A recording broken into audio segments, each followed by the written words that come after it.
নমস্কার বন্ধুরা, আশা করি প্রত্যেকেই ভালো আছেন। বোতলের জল খাওয়াটা এখন একটা ফ্যাশন হয়ে গেছে, অর্থাৎ আপনি বাইরে যখনই বেরোচ্ছেন আপনার জল পিপাসা পাচ্ছে এবং আপনি সঙ্গে সঙ্গে দোকান থেকে একটা জলের বোতল কিনে নিচ্ছেন আপনার চাহিদা অনুযায়ী, কখনো 10 টাকা, কখনো 20 টাকা বা তার থেকেও বড়, এবং সবাই মিলে আপনারা সেই মিনারেল ওয়াটার পান করছেন।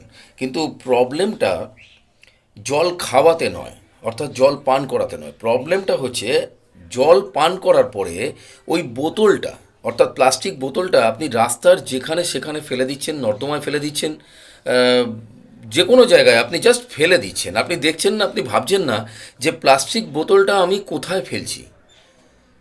বারবার গভর্নমেন্ট থেকে বিভিন্নভাবে আপনাকে বোঝানোর চেষ্টা করা হচ্ছে, টিভির মারফতে, পেপারের মারফতে, অ্যাডভার্টাইজমেন্ট, বিভিন্ন টাইপের অ্যাডভার্টাইজমেন্টের মাধ্যমে আপনাকে বোঝানোর চেষ্টা করা হচ্ছে যে প্লাস্টিক কতটা ক্ষতিকর জিনিস আমাদের স্বাস্থ্যের জন্য, আমাদের পরিবেশের জন্য।